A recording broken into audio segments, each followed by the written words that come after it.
Okay, let's dive into this incredible, multi-generational story of faith and purpose, pulled straight from ancient scripture. We're going to explore how the quiet, almost unseen virtues of a great-grandfather and a grandfather actually paved the way for one of history's most amazing and, honestly, unlikely prophets. To really wrap our heads around this, you've got to look at the timeline. We are talking about a world where people lived for centuries, where a single family's legacy unfolds over almost 1,000 years. I mean, just look at that gap between Adam's creation and Enoch's birth. That's over 600 years. This isn't just a story, it's an epic. So here's how we're going to break down this saga. First, we'll tackle the mystery of a priesthood delayed with the great-grandfather Mahalalel. Then we'll see how his son, Jared, stepped into the role of father of a prophet. It all leads up to the story of Enoch, the boy slow of speech, who goes on to build a city taken to heaven. And finally, we'll tie it all together to see what their legacy really means. All right, let's start with our first guy, Mahalalel.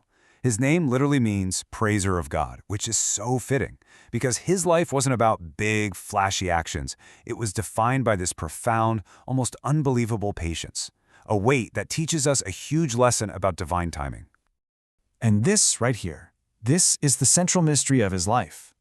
Why on earth would you wait almost 500 years? The scriptures don't spell it out for us, but the way it all unfolded, it really hints that his specific role was part of a much, much bigger plan that spanned generations. And get this, look at how specific that number is. It's not just around 500 years. The record says 496 years and 7 days. Whenever you see a detail that precise, it's a huge signal. This delay wasn't some mistake or an oversight, it was a deliberate, totally significant part of the story. And to really put this into perspective, it wasn't just a long wait. He literally watched his own descendants get ordained before him. His son, Jared, over 200 years earlier. His grandson, Enoch, even sooner. Even his great-grandson got this authority a century before he did. Can you imagine the humility and the rock-solid faith that would take? So in the end, that nearly 500-year wait all came down to this one moment, getting his blessing directly from Adam himself just a few decades before Adam passed away. It really suggests his whole purpose wasn't to lead during those centuries, but to be there to receive that final personal endowment from the very first patriarch. His role, it seems, was fulfilled right on time. Now that legacy of patience gets passed down to his son, Jared. And with Jared, the focus totally shifts. His story isn't about his own fame or glory. It's about his quiet, behind-the-scenes dedication to raising a son who would go on to change the world. And this quote, this really gets to the heart of who Jared was. He made a choice. He chose to pour his life into being a father and a mentor, and by doing that, he played this absolutely essential, if quieter role in the epic story of his son, Enoch. You know what's so remarkable here? Jared's commitment to teaching his son had nothing to do with his own official status. The scriptures say he taught Enoch in all the ways of God when Enoch was young, long before Jared himself was ordained. He was just living what he knew to be true. I mean, just try to imagine that for a second. That profound mix of incredible pride for your son and this deep personal loss of watching him achieve a destiny so great that you're actually left behind. Jared's mission was to stay, to hold the line in a world that was just getting darker and darker. And his long life was no easy retirement, let me tell you. After his son's city was taken up to heaven, Jared was left as one of the few keepers of the faith, fighting against this rising tide of wickedness. His quiet endurance, in the end, was his real legacy. And so, after 2 whole generations of this quiet, steadfast faith, we finally get to the person this has all been building toward, Jared's son, Enoch. But this isn't a story about some charismatic, natural-born leader. No. This is the story of a boy who felt like a total outcast, defined by a personal weakness he just couldn't hide. Enoch was so self-conscious about his speech. He was mocked for it, he felt alone because of it, and it made him feel small and completely unworthy.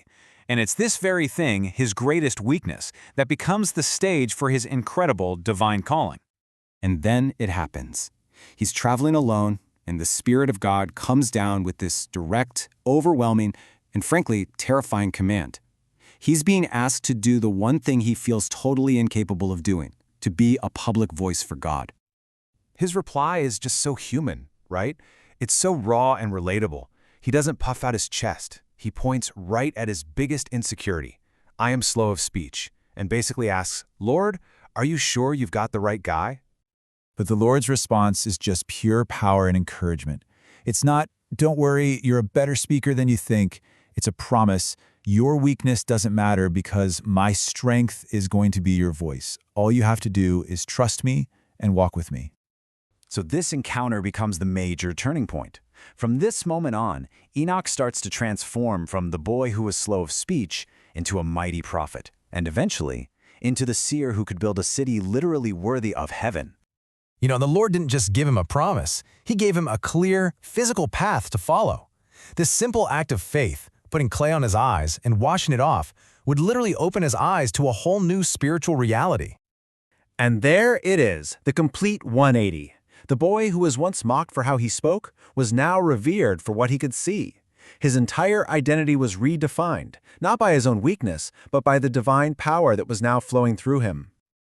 Okay, so after walking through this incredible three-generation story, what's the big takeaway? Let's connect all the threads one last time and look at the powerful, unified legacy they created together. Each man embodied a different but essential virtue. You have Mahalalel's patience, Jared's selfless teaching, and Enoch's faith to conquer his fear. These weren't just three separate stories. They were one continuous legacy, each one building on the last to create something way bigger than any one of them could have done alone. And that brings us to this final, thought-provoking question. This whole story suggests that history's greatest figures are rarely self-made. More often, they're the result of generations of unseen faith, quiet sacrifice, and dedicated mentorship. It really makes you wonder, doesn't it? What quiet foundation are you building today for the greatness of tomorrow?